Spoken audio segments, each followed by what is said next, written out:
Hello there guys, this is Ben and I'm going to go over the contemptor dreadnought. I've done it in my Space Wolf scheme as such, and you can get one of these from Forge World. They're not that expensive as far as Forge World go, so it's not a bad little kind of opening to the Forge World kind of side of things. Anyway, without further ado, let's go over the stats and how it breaks down. So, contemptor dreadnought, in this case, I've painted up Space Wolves, and depending on how many wounds you've taken, starting off on 10, your weapon skill, ballistic skill, and movement will degrade. So for your 6 to 10 wounds, you've got a movement of at least 9, weapon skill 2 plus, ballistic skill 2 plus. Then if you're between 3 and 5 wounds, that movement goes down to 6, weapon skill 3 plus, ballistic skill 3 plus. And then if you go down to your 1 or 2 wounds, yeah, good luck. But your movement's going to be 4, your weapon skill is going to be 4 plus, and your ballistic skill is also going to be a 4 plus at that point. So you're still likely to hit stuff, to be fair, depending on how well you do. However, the weapons that can be taken with that will assist you in whatever you're particularly taking on. But the other stats I haven't covered are Strength 7, Toughness 7, 10 wounds, which I briefly mentioned, 4 attacks, and leadership of 8 plus with 3 plus save.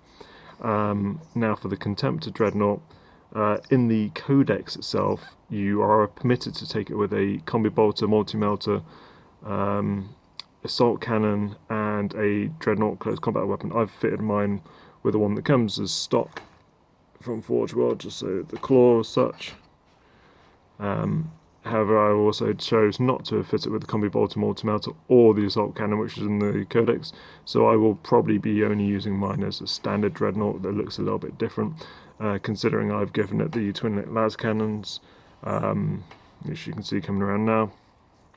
However, if you did go for the combi bolter, you'd be looking at 24-inch, rapid 2, strength 4, 0 AP, 1 damage, no special rules on the ability. The multi-melter, if you're going to use that, you'd be looking at a 24-inch, heavy 1, strength 8, AP minus 4, d6 damage, and if you're in with half range, you've got your nice little melter rule as such, which allows you to roll 2 dice when inflicting damage and discard the lowest one, which is always nice. However, I believe, I don't know if that's specifically set aside for just that. I know it won't be a multi-melter as such, but it's quite a new model to me, so I'm still trying to find my way around it. The other option would have been those assault cannons as such, so it would have been a range 24, heavy 6, 7 damage, minus 1 AP, 1 damage, with no special rules attached to that, and the dreadnought combat weapon being a melee, time 2 strength, minus 3 AP with 3 damage. Again, because you're times 2 strength, that pushes this dreadnought in up to its strength 14 kind of brackets, so you'll be winning most things on 2s apart from possibly toughness 8 vehicles or above, which are quite rare, but it does happen. And yeah, so you do have a 5-up invuln save on the contemptor dreadnought itself, which is really nice, and explodes on a d6, as we all know. Usually things will explode on a 6, it's no different for this one. There are a few things that don't work like that, however, in this case it will be a case of anything within 6 inches suffers d3 mortal wounds. And this is my overview of the Space Wolf dreadnought. Now, any guys that have seen my other videos know that I'd like to do a lot of dry brushing. I'm going to try and steer away from that soon.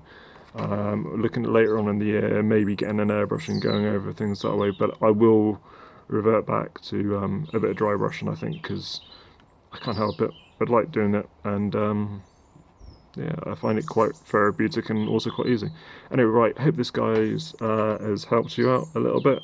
If you're thinking about a contemptor dreadnought from Forge World and you've seen it in 360, it's a nice bit of kit to put together. Really forgiving. This was actually a salvage job from a previous attempt at building this when I first started the hobby. I got a hint from Leaky Cheese basically to put this in the freezer to help break the super glue.